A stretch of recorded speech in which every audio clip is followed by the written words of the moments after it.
Hi students, आज हम लोग क्लास 12th के लिए बायोलॉजी पढ़ेंगे। बायोलॉजी के पिछले वीडियो में आपको बताया गया था कि उत्परिवर्तन की भूमिका क्या है जीव शरीर में, और इस चैप्टर से संबंधित आज ये लास्ट वीडियो होगा। और आज हम लोग पढ़ेंगे आनुवंशिक विकार। आनुवंशिकता का अर्थ आप जानते होंगे कि जनक जीवों के शरीर से पीढ़ी दर पीढ़ी लक्षणों का वंशागत होना या बीमारियों का वंशागत होना आनुवंशिकता है। तो यहाँ हम लोग बीमारी वाली आनुवंशिकता को पढ़ेंगे। विकार मतलब होता है रोग, ठीक है, डिसऑर्डर। तो आनुवंशिक विकार का अर्थ है कि कोई ऐसी बीमारी जो माता पिता के शरीर से संतान में पीढ़ी दर पीढ़ी पहुंचता रहे, तो वो आनुवंशिक विकार है। तो इसमें कौन कौन से आनुवंशिक विकार आते हैं, इससे संबंधित हम लोग टॉपिक आज कुछ देखेंगे। चलिए आइए देखते हैं। आज पहला इसका टॉपिक है वंशावली विश्लेषण। वंशावली विश्लेषण क्या होता है देख लेते हैं। हम जानते हैं कि कुछ ऐसे गुण या बीमारियां होती हैं, ध्यान दीजिएगा, गुण या बीमारियां, हम लोग विकार पढ़ रहे हैं इसलिए वो शब्द आ रहा है, जो एक पीढ़ी से दूसरी पीढ़ी तक चलती रहती है।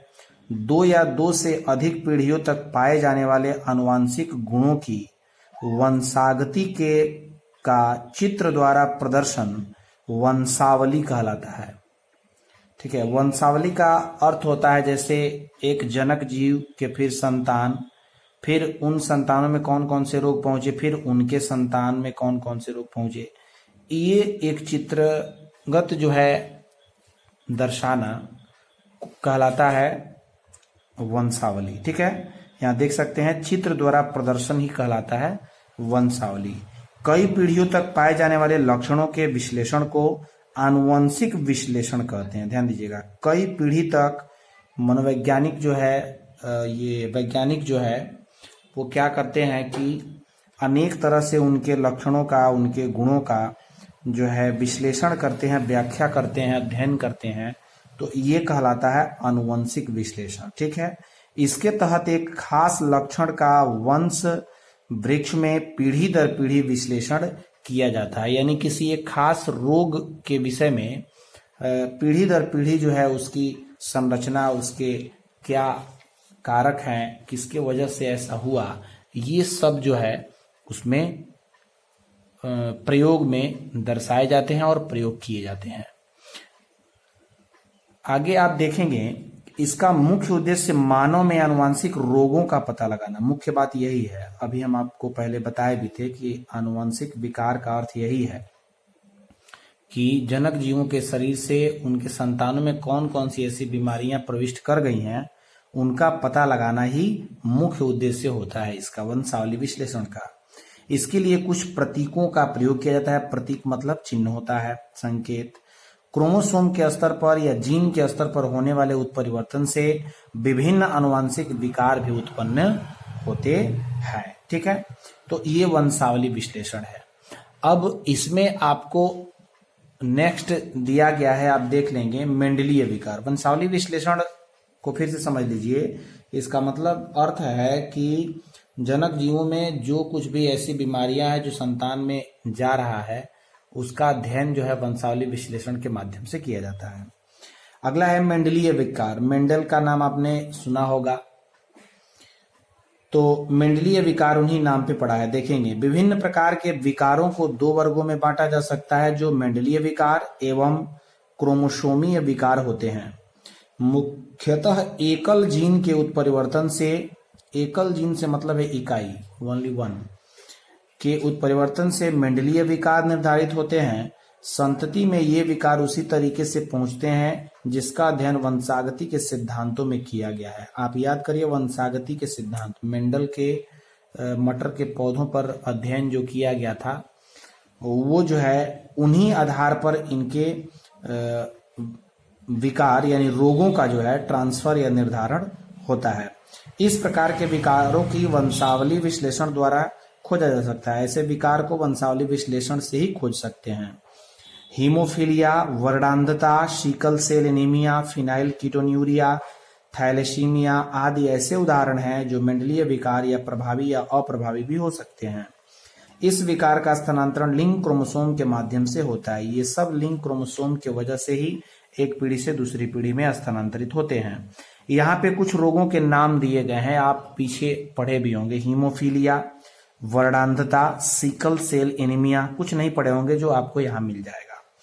आपको याद होना चाहिए, हीमोफीलिया और वर्णांधता हम लोग पढ़े। हीमोफीलिया बीमारी में ब्लड का जो है थक्का नहीं बन पाता, ब्लड बहुत तेजी से अगर कहीं शरीर से कट जाए तो ज्यादा गिरने लगता है। और वर्णांधता में वर्णांधता जिस व्यक्ति को होता है यानी कलर ब्लाइंडनेस, उसको जो है हरा और लाल रंग का जो है अनुभूति ठीक तरीके से नहीं हो पाता है। ये हम आपको पिछले लेसन में संभवतः पढ़ाए थे, इसके लिए भी वीडियो बना था। तो आज हम लोग इसके आगे यानी सिकल सेल एनीमिया बीमारी के बारे में हम लोग पढ़ेंगे। आपको बता दें फिर से, हम लोग विकार पढ़ रहे हैं यानी बीमारी पढ़ रहे हैं, और वो भी आनुवंशिक बीमारी पढ़ रहे हैं जो एक पीढ़ी से दूसरी पीढ़ी में प्रविष्ट करता है। तो सिकल सेल एनीमिया ये क्या होता है, आइए देखते हैं। यह एक अलिंग संलग्न अप्रभावी लक्षण है जिससे मानव रुधिर के लाल रुधिर कोशिकाओं के आकार में परिवर्तन हो जाता है।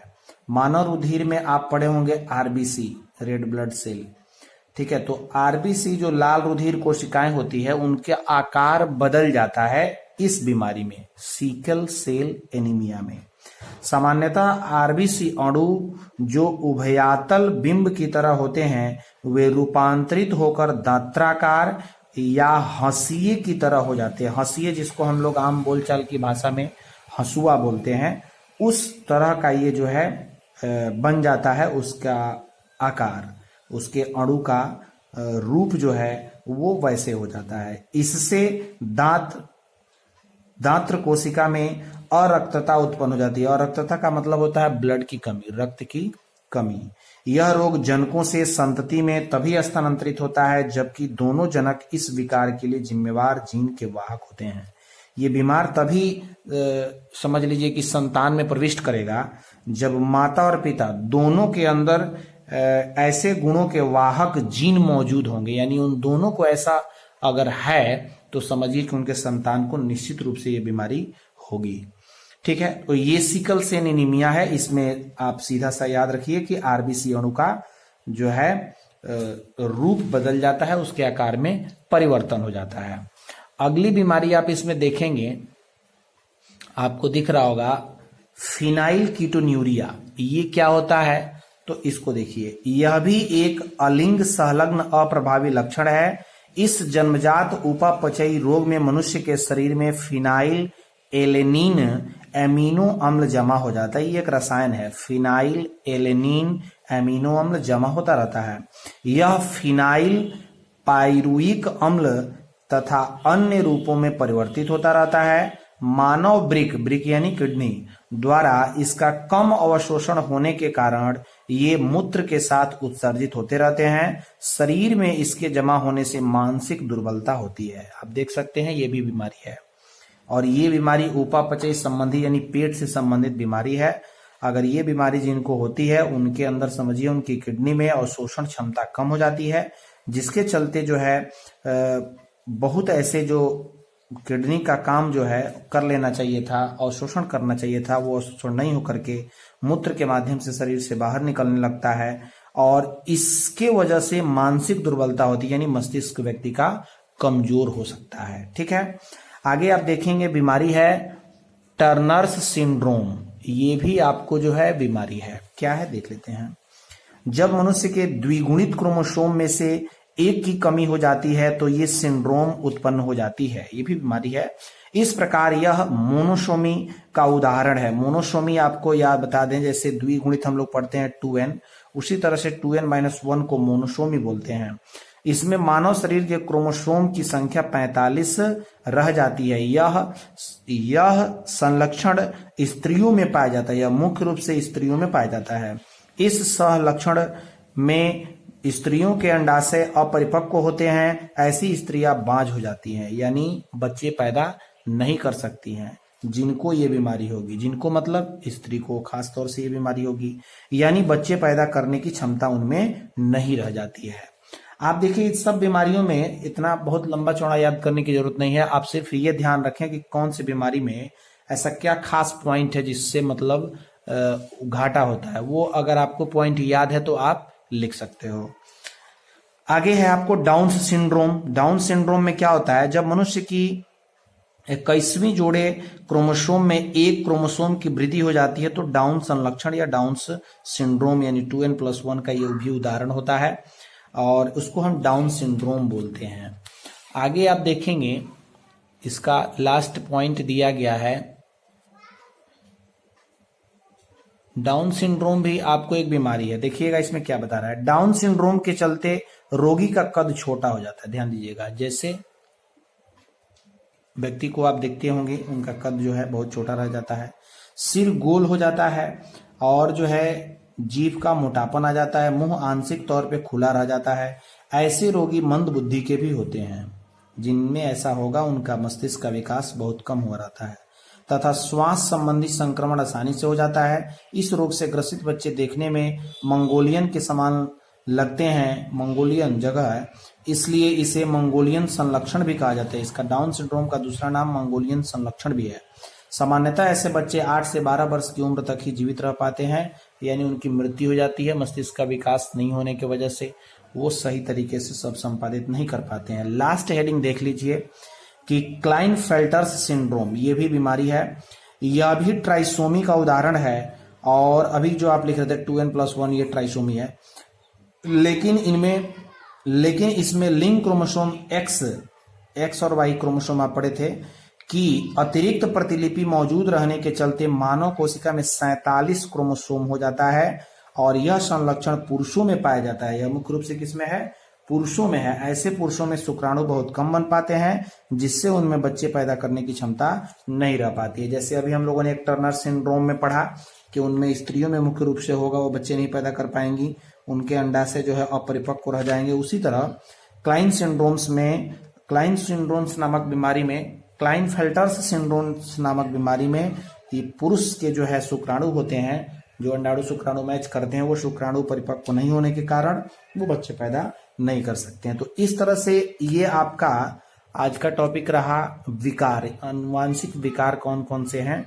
जो माता पिता के शरीर से आगे की पीढ़ी में पहुंचते हैं। ठीक है, नेक्स्ट डे हम लोग जो है अगले जब भी बायोलॉजी वीडियो में पढ़ेंगे तो हम लोग लेसन 6 को शुरू करेंगे संभवतः। ठीक है, उसमें जो इम्पोर्टेंट हैं होंगे उनको हम आपको जो है बताएंगे।